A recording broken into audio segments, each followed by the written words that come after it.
नमो भगवते वासुदेवाय। आज से प्रारंभ होगी रास लीला। रास लीला की कथा बहुत ही सुंदर है, परंतु ये उतनी ही रहस्यमय भी है, क्योंकि बहुत सारे लोग ऐसा समझते हैं कि ये मात्र स्त्री पुरुष के संबंधों की कथा है। तो आज हम लोग परम पूजनीय डोंगरे जी महाराज के वचनों में जानेंगे कि क्या सचमुच ये इसी प्रकार का वर्णन है। चलिए प्रारंभ करते हैं। रासलीला के 3 सिद्धांत हैं। इसमें गोपी के शरीर के साथ कुछ लेना देना नहीं है। इसमें लौकिक काम नहीं है, अर्थात हम जिसे काम समझते हैं या लौकिक जगत में जो कुछ स्त्री पुरुष के बीच होता है, वैसा यहाँ कुछ भी नहीं है। यह साधारण स्त्री पुरुष का नहीं, जीव और ईश्वर का मिलन है। शुद्ध जीव का ब्रह्म के साथ विलास ही रास है, अर्थात आत्मा जब परमात्मा से मिल जाती है उसे ही रास कहते हैं। शुद्ध जीव का अर्थ है माया के आवरण से रहित जीव, यानी जब जीव को इस बात का ज्ञान हो जाता है कि वो केवल शरीर नहीं है अपितु आत्मा है और वो ब्रह्म से मिल जाता है, उसे अपने स्वरूप का ज्ञान हो जाता है, तब उसे रास लीला कहते हैं। शुकदेव जी कहते हैं, इस लीला का चिंतन करना है, अनुकरण नहीं। श्रृंगार और करुण रस का ऐक्य सिद्ध करना प्रधान रूप से आवश्यक है। पति के वियोग में छटपटाती पत्नी की भांति ईश्वर के वियोग में जीव छटपटाता है, ऐसा बताना ही रासलीला का हेतु है। ठाकुर जी के विरह में जिसकी काया तप्त नहीं हुई है, उसे वे मिल नहीं पाते। उस आतुरता का यथार्थ वर्णन करने के लिए ही श्रृंगार रस का आश्रय लिया गया है, अर्थात जो कुछ भी रासलीला का वर्णन हम सुनते हैं वो मात्र ये बताने के लिए है कि किस प्रकार से जीव को प्रभु से मिलन के लिए व्याकुल हो जाना चाहिए। रास में आत्मा और परमात्मा का निर्लेप निर्विकार मिलन है। श्री कृष्ण की यह काम विजय लीला है। शरद ऋतु की पूर्णिमा की रात्रि आ गई। भगवान अपि ता रात्रि शरदोत्फुल्ल मल्लिका। रासलीला कामलीला नहीं है, यह तो काम विजय लीला है। श्री कृष्ण के पास काम जा ही नहीं सकता। लौकिक का आभास होने पर भी यह क्रिया काम विकार रहित है। श्रीधर स्वामी जी इसे काम विजय की लीला मानते हैं। ब्रह्मादिचय संरूढ़ दर्प कंदर्प दर्पहा जयति श्रीपति गोरपो रास मंडल मंडितः। श्री कृष्ण कोई सामान्य देव नहीं, साक्षात परमात्मा है। उन्होंने अपनी लीलाओं के द्वारा देवों का पराभव किया। वत्स लीला में ब्रह्मा का गर्व उतार दिया। ब्रह्मा से उन्होंने कहा, आप पंच महाभूत के सहारे जगत का निर्माण करते हैं, मैं संकल्प मात्र से जगत का सृजन करता हूँ। भगवान को सृष्टि की रचना करने के लिए किसी भी वस्तु की आवश्यकता नहीं है। संकल्प मात्र से उन्होंने गो बालकों और बछड़ों का निर्माण किया था। वह रूप उन्होंने स्वयं ही लिया था।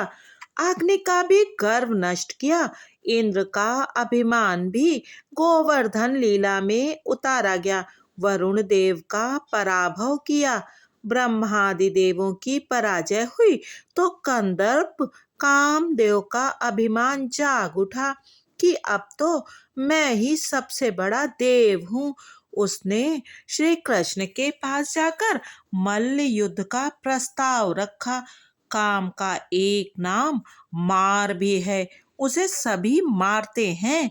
कृष्ण ने कामदेव से पूछा, शिव जी ने तुझे भस्मीभूत कर दिया था, वह क्या भूल गया है तू? कामदेव, हाँ वो तो ठीक है, मुझसे जरा गड़बड़ हो गई थी। शिव जी समाधिस्थ थे और तेजो में ब्रह्म का चिंतन कर रहे थे। उस समय मैं उनसे लड़ने गया तो मैं जल गया, ये कोई विशेष बात थोड़े ना है। श्री कृष्ण, रामावतार में भी तो तू हार गया था। कामदेव, आपने उस अवतार में मर्यादा का अतिशय पालन करके मुझे हराया था। उस अवतार में आप एक पत्नी व्रत का पालन करते थे, सो मैं हारा। जीव यदि मर्यादा का पालन करे तो काम को साधारण जीव भी मार सकता है। मर्यादा पुरुषोत्तम राम किसी पराई स्त्री की ओर कभी दृष्टि तक नहीं करते थे। वे हमेशा धनुष बाण से सज्जित रहते थे, फिर वे चाहे दंडकारण्य में हो, चाहे सीता के पास हो, चाहे सुवर्ण सिंहासन पर। धनुष ज्ञान का स्वरूप है और बाण विवेक का। ज्ञान और विवेक से हमेशा सज्जित रहना, अन्यथा काम रावण सिर पर चढ़ जाएगा। श्री कृष्ण, तो अब तेरी इच्छा क्या है? कामदेव, आप इस कृष्ण अवतार में तो किसी भी मर्यादा का पालन करते नहीं हैं और वृंदावन की युवतियों के साथ विहार किया करते हैं। मैं चाहता हूँ कि आप पर तीर चलाऊं। यदि आप निर्विकारी रहेंगे तो विजय आपकी रहेगी और कामाधीन होंगे तो मेरी। आप निर्विकारी रहेंगे तो आपको ईश्वर मानूंगा और कामाधीन हो गए तो मैं ईश्वर बन जाऊंगा। कृष्णावतार में श्री कृष्ण पुष्टि पुरुषोत्तम है। भगवान ने रामावतार में शरीर से तो क्या, मन से भी किसी का स्पर्श नहीं किया था। मानसिक स्पर्श भी वे नहीं करते थे। कामदेव ने श्री कृष्ण से कहा, मर्यादा का पालन तो साधारण जीव के लिए है, ईश्वर के लिए नहीं। शरद पूर्णिमा की रात्रि में आप युवतियों के साथ विहार कीजिएगा। उस समय मैं बाण चलाऊंगा, जो जीतेगा वही ईश्वर कहलाएगा।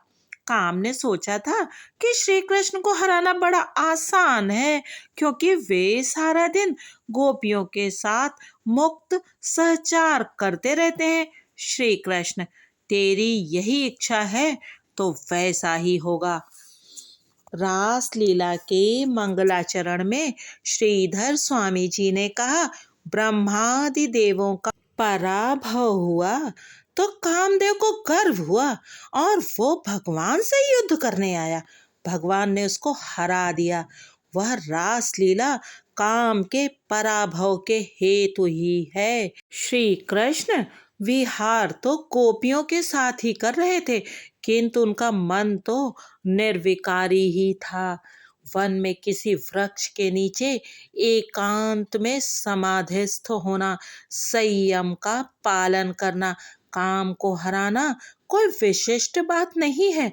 किंतु श्री कृष्ण ने तो अनगिनत सुंदरियों के साथ रहकर काम का पराभव किया। काम ने धनुष बाण फेंक दिए और श्री कृष्ण की शरण ली। इसी से श्री कृष्ण का एक नाम मदन मोहन है। श्री कृष्ण तो योग योगेश्वर हैं। काम ने प्रायः सभी को हरा दिया था, सो उसका गर्विष्ठ होना सहज था। रास लीला में भगवान ने उसके गर्व का भी नाश कर दिया।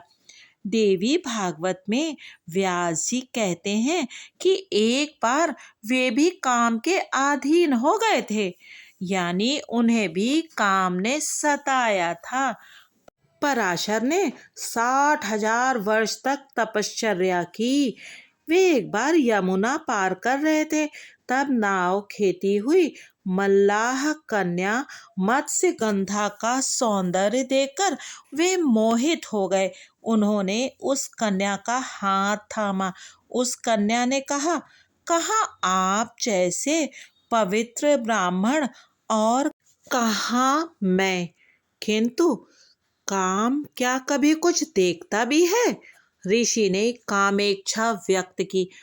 मत्स्यगंधा ने कहा, ये दिन है, सो हमें सब लोग देख लेंगे। दिन में ऐसा कर्म नहीं करना चाहिए, ये निषिद्ध है। तो पराशर ने अपने तपोबल से अंधकार का बादल रच के सूर्य को ढक दिया और चारों ओर अंधकार फैला दिया। पराशर ऋषि सूर्य को तो ढक सकते थे, किंतु अपने काम को नहीं रोक सके। काम को जीतना बड़ा दुष्कर कार्य है। जो काम के अधीन होकर उसकी मार खाता है, वो साधारण जीव है। जो काम को मार कर उसको स्व आधीन, अपने अधीन करता है, वही ईश्वर है। इस रास लीला का चिंतन करने से काम वासना नष्ट होती है। इस लीला में जीव और ईश्वर के मिलन का निरूपण है। ये मिलन बहुत उच्च है। प्रेम का आरंभ द्वैत से होता है और अंत अद्वैत से, अर्थात प्रेम के प्रारंभ में दो लोग होते हैं और अंत में दोनों एक हो जाते हैं। श्री महाप्रभु जी कहते हैं, रास लीला तो भागवत का फल है। जीव और ईश्वर का मिलन ही वह फल है। भागवत का उद्देश्य है ईश्वर का जीवन दिखाना तथा उनकी प्राप्ति कराना। रासलीला में सुखदेव जी ने किसी भी गोपी का नाम न बताकर काश्चित, कन्या, अपरा आदि शब्दों का प्रयोग किया है। इसी कारण से तो श्रीधर स्वामी जी कहते हैं, जीव मात्र को प्रभु का आवाहन है, निमंत्रण है। वे सभी को वंशी बजाकर पुकारते हैं, बुलाते हैं। वे ही सबके सच्चे स्वामी हैं। श्रीधर स्वामी जी कहते हैं, रास लीला के 5 अध्याय पंच प्राणों के सूचक प्रतीक हैं। पंच प्राणों का ईश्वर के साथ रमण ही रास है। रास पंचाध्यायी काम विजय के लिए है। जो शस्त्र से घायल नहीं हो पाता, वैसा योद्धा भी काम के पुष्प बाण से घायल हो जाता है। जो काम को मार सकता है, वह काल को भी मार सकता है। काम विजय के हेतु बहुत से महात्मा केवल चावल और दूध का आहार करके रात्रि के दूसरे प्रहर में रास लीला का पाठ और चिंतन करते हैं। वे मन ही मन कल्पना करते हैं कि वे वृंदावन में हैं। रास मंडली के मध्य में राधा कृष्ण हैं। कृष्ण ने एक हाथ में बांसुरी पकड़ी है और दूसरा हाथ राधा जी के कंधे पर रखे हुए हैं। एक एक राधा के साथ एक एक कृष्ण हैं। इस रासलीला के चिंतन से काम वासना नष्ट होगी। काम विशेषता रात्रि के दूसरे प्रहर में अधिक सताता है, सो उस समय स्नान आदि करके पवित्र होकर रासलीला का चिंतन करोगे तो काम नहीं सताएगा। रासलीला अनुकरणीय नहीं, चिंतनीय है। उसका चिंतन काम नाशी है। वेणुगीत की बांसुरी तो पशु पंछी नदी सबको सुनाई देती है, किंतु रासलीला की बांसुरी तो ईश्वर मिलन के लिए आतुर अधिकारी जीव गोपी को ही सुनाई देती है। जिनका चित्त श्री कृष्ण ने हर लिया था, वे ब्रजनारियां बांसुरी सुनकर आतुरता पूर्वक श्री कृष्ण से मिलने दौड़ चली। गोपियां अपने सांसारिक कार्यों को एक और छोड़कर भगवान से मिलने दौड़ती हैं। वे तो अपनी सखियों को भी बुलाने के लिए रुकती नहीं। जिस गोपी का नाम लेकर बांसुरी बजाई जाए वह गोपी सुन लेती है। गोपियों की आतुरता तो देखो। जो गोपियां गायों को धो रही थी वे भी बांसुरी की तान सुनते ही काम छोड़कर उत्सुकता से दौड़ चली। उनकी तन्मयता तो देखो। कुछ गोपियां बेढंगे वस्त्र अलंकार पहनकर कृष्ण से मिलने निकल पड़ी। जब देह का भान छूट जाता है तब ऐसी ही दशा होती है। श्रृंगार करती हुई एक गोपी ने कन्हैया की बांसुरी सुनी तो व्याकुलता के कारण चंद्रहार गले के बदले हाथ में पहन लिया। घर की लिपाई पुताई करती एक गोपी तो गोबर से गंदे हुए हाथों सहित दौड़ पड़ी। रास लीला में अगर लौकिक की बात होती तो उसमें गोपियां कुछ और ही होती। इस प्रकार दौड़ निकलने के बदले वे 2 घंटों तक श्रृंगार करके दर्पण में अपना निखार देखकर बन ठन कर निकलती। किंतु ऐसा नहीं है। सुखदेव जी वर्णन करते हैं, कुछ गोपियां घर लीप रही थी।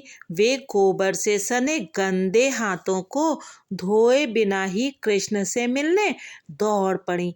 यही बताता है कि ये काम की बात नहीं है। ईश्वर से मिलने के लिए सदा वैसी ही आतुरता होनी चाहिए। राम कृष्ण परमहंस जी हमेशा सदृष्टांत बातें करते थे। एक शिष्य ने अपने गुरु से पूछा, ईश्वर प्राप्ति के लिए जिज्ञासा और व्याकुलता कैसी होनी चाहिए? गुरुजी ने कहा, यह विषय वर्णन का नहीं, शब्दातीत अनुभव का है। राम बाण जिसे लगा हो वही उसकी वेदना जान सकता है। किसी प्रसंग के समय में सब कुछ समझाऊंगा। एक बार वे दोनों गुरु शिष्य स्नान करने गए। ज्यों ही शिष्य ने जल में गोता लगाया कि गुरु ने उसका मस्तक भी बल से हाथों से पानी में धंसा दिया। सांस लेने में तकलीफ हो गई तो वो शिष्य छटपटाने लगा, बाहर निकलने के लिए व्याकुल हो गया। गुरु ने हाथ उठा लिया तो शिष्य ने पानी से ऊपर उठकर चैन की सांस ली। गुरु ने पूछा, कैसा रहा अनुभव? शिष्य ने कहा, अरे मेरे तो प्राण ही निकले जा रहे थे। लगता था प्राण वायु के बिना मैं मरने ही जा रहा था। गुरुजी ने कहा, हाँ, ईश्वर को प्राप्त करने के लिए भी वैसी ही छटपटाहट, तड़प, व्याकुलता, आतुरता की आवश्यकता है। ऐसा होगा तभी ईश्वर मिलेंगे।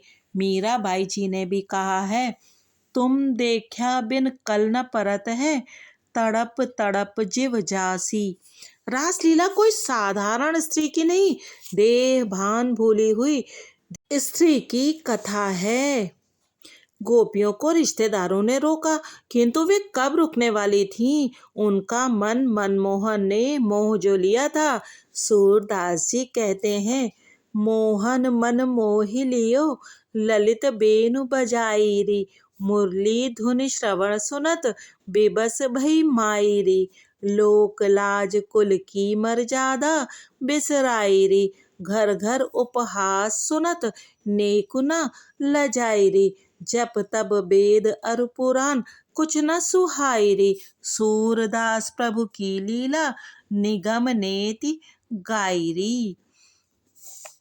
इंद्रियों द्वारा जो भक्ति रस का पान करे वही गोपी है। घर में रहकर भक्ति करना आसान नहीं है। अपनी पत्नी के प्रति भी मातृभाव रखा जा सके तभी घर में रहकर भक्ति की जा सकती है। भक्ति की तन्मयता में स्त्री पुरुष का देह अभिमान मिटना ही चाहिए। दर्शन के समय अपना स्त्रीत्व और पुरुषत्व का भान भूल जाए वही गोपी है। जब तक देह का भान है मन से काम निकलता ही नहीं है। ये गोपियां थीं कौन? जब ऋषि मुनि हजारों वर्ष तक तपस्या और ब्रह्म चिंतन करते रहने पर भी मन में बसे काम को नहीं मार सके तो उस काम को कृष्ण जी को अर्पण करने की इच्छा से गोपियों का अवतार लेकर गोकुल में आ बसे। इनमें साधन सिद्धा, ऋषि रूपा, श्रुति रूपा, स्वयं सिद्धा, अन्नपूर्वा, अनन्यपूर्वा आदि कई प्रकार की गोपियां थीं। सांसारिक भोगों का उपभोग करने के पहले ही जिसे वैराग्य आ जाता है वह अनन्यपूर्वा गोपी है। केवल वृक्षों के पत्ते खाने वाले तपस्वी ऋषि को भी काम सताता है, तो जीव के लाड़ करने में ही लगे रहने वाले हम लोगों जैसे साधारण मानव की तो चर्चा ही क्या की जाए। तपस्या और योग साधना करने वाले ऋषि थक हार कर अपना काम कृष्ण जी को अर्पण करने के लिए ही गोपी बनकर आए थे। ईश्वर को काम अर्पण करके निष्कामी बनो। पराशर मुनि सूर्य को वश में कर सके किंतु अपने काम को नहीं। मनुष्य का सबसे बड़ा शत्रु काम ही है। इससे अन्य बहुत से दुर्गुण उत्पन्न होते हैं। कामात् क्रोधो भिजायते, क्रोधात् भवति सम्मोहः, और अंत में होता है बुद्धि नाश। यदि काम ईश्वर को अर्पित किया जाए तो वो कभी अंकुरित नहीं होगा। संसार के सभी सांसारिक सुखों का मन से त्याग करके ईश्वर से मिलने के लिए गोपी की भांति निकल पड़ने वाले को धन्य है। इसी कारण से तो भगवान गोपियों का स्वागत करते हैं। महाभाग्यशाली नारियों, आओ स्वागतम वो महाभागाः। भागवताकार गोपियों को महाभाग्यशाली कहते हैं।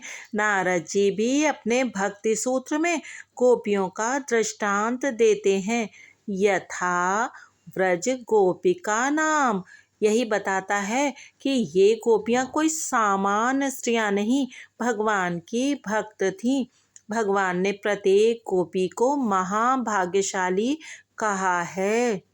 मोटर विमान में घूमने वाला, बंगलों में रहने वाला भाग्यशाली नहीं है। जिसके सिर पर काल का साया हो वह भाग्यशाली कैसे माना जाएगा।